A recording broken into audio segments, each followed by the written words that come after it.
നമസ്കാരം ഭാരത് ലൈവിലേക്ക് സ്വാഗതം. കേരളത്തിലെ സപ്ലൈകോ ഔട്ട്ലെറ്റുകളിലും മാവേലി സ്റ്റോറുകളിലും സ്കൂളിലേക്കുള്ള അരിയുടെ സ്റ്റോക്ക് പൂർണ്ണമായും തീർന്നു. ഇന്നു മുതൽ കുട്ടികൾ പട്ടിണിയിലാവുകയാണ്.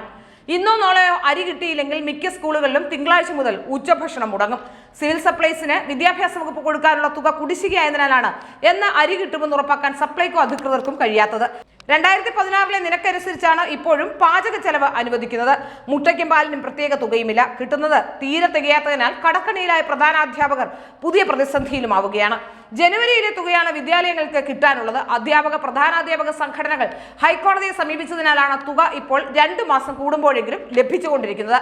അരി കിട്ടിയില്ലെങ്കിൽ ഉച്ചഭക്ഷണം നിലയ്ക്കുമെന്നത് പ്രധാനാധ്യാപക സംഘടന KPPH കഴിഞ്ഞ ദിവസം അധികൃതരെ അറിയിച്ചിരുന്നു.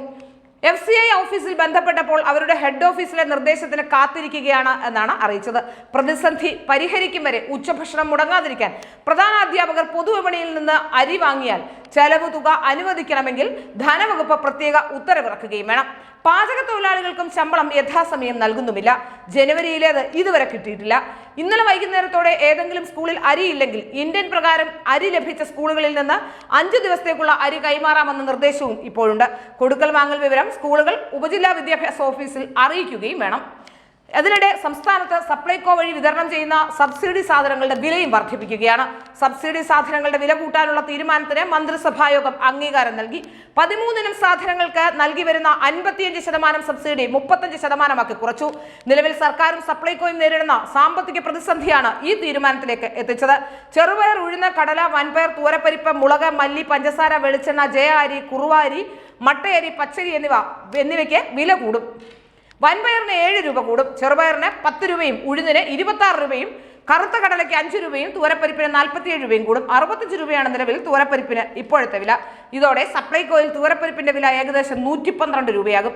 സബ്സിഡി നിരക്കിൽ 13 സാധനങ്ങൾ നൽകുന്നതിന് ഒരു വർഷം 350 കോടി രൂപയാണ് സപ്ലൈകോയുടെ ചെലവ്.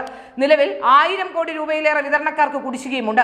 മാസം 40 ലക്ഷം വരെ റേഷൻ കാർഡ് ഉടമകളാണ് സപ്ലൈകോയിലെത്തി സാധനങ്ങൾ വാങ്ങുന്നത്. എന്നാൽ 6 മാസത്തിലേറെയായി പല സാധനങ്ങളും വിൽപ്പനശാലകളിലില്ല. 2016 LDFന്റെ തെരഞ്ഞെടുപ്പ് പ്രചരണത്തിലെ വലിയ വാഗ്ദാനമായിരുന്നു അടുത്ത 5 വർഷത്തേക്ക് സാധനങ്ങൾക്ക് വില വർദ്ധിപ്പിക്കില്ല എന്നത്. ഏതായാലും ഈ LDFന്റെ പ്രകടന പത്രികയിലെ വാദങ്ങളെല്ലാം തന്നെ പൊളിഞ്ഞടുക്കുകയാണെന്നാണ് മനസ്സിലാക്കാൻ സാധിക്കുന്നത്.